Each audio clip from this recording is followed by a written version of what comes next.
What's up, guys? I had to remake this video because you guys that saw the other one, for some reason there was a loss of fidelity on it. So anyway, calves, they're popping. That one not as much as the other one, but anyway, here we go. Ab circuit. So I always advise to hit muscle groups from various angles and distributing the weight load just like you do on weightlifting day. You don't just do the same exercise the whole time. So if you're going to do abs for 20 or 30 minutes, you need to be hitting different sections of your abs. So anyway, starting with the center abs, there's a vertical leg crunch. Notice my butt is actually elevated from the floor. My legs are vertical. I'm not tucking them, pulling them towards my elbows. I'm trying to pull my elbows more towards my knees. And I'm not grabbing behind my neck. And I'm reaching up and pausing in these motions. There's no jerky movements. Everything is under control.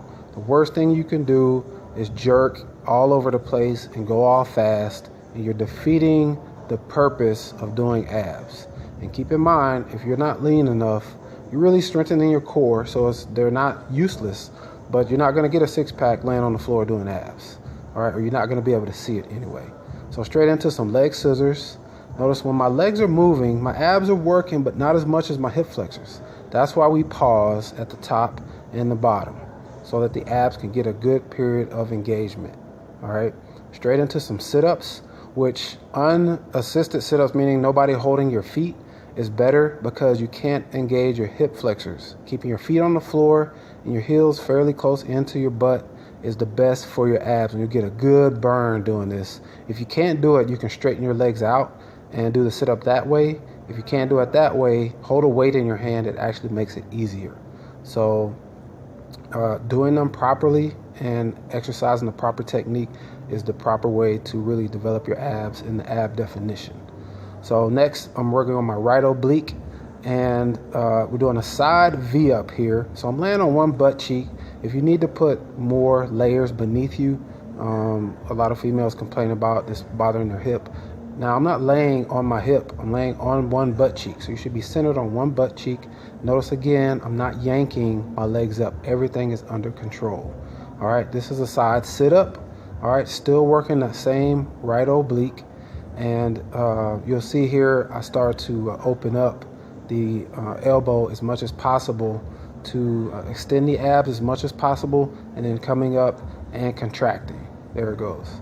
So you can shorten the motion at first, but once you get used to it, you really need to open those abs up so you get the full range of motion and the full development of the muscle you're trying to target.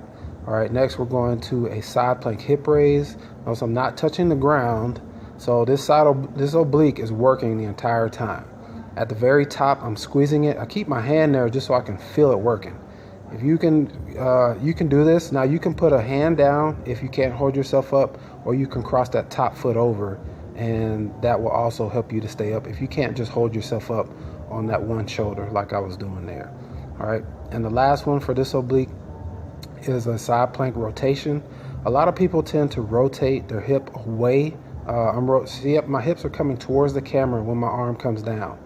Reaching opposite of where your hand is going will get you much more oblique engagement than rotating away, because all you're doing is turning your torso and you're not actually really getting the oblique to work.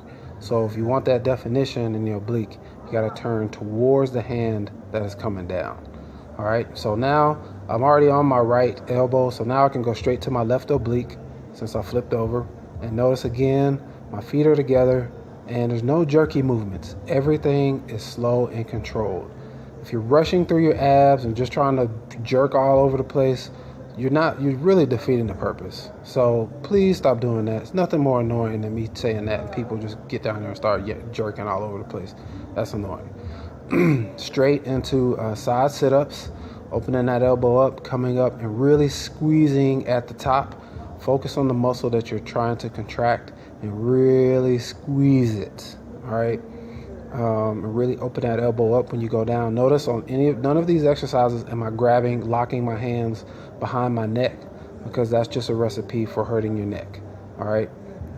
You really want to engage your abs, not just pull on your neck, because that also is defeating the purpose of trying to use your abs. So here I am on the opposite side. This video gets cut off short here, But I just wanted to show you guys my ab circuit. There'll be more coming in the future. Hope you guys enjoyed this video. Hope it's helpful.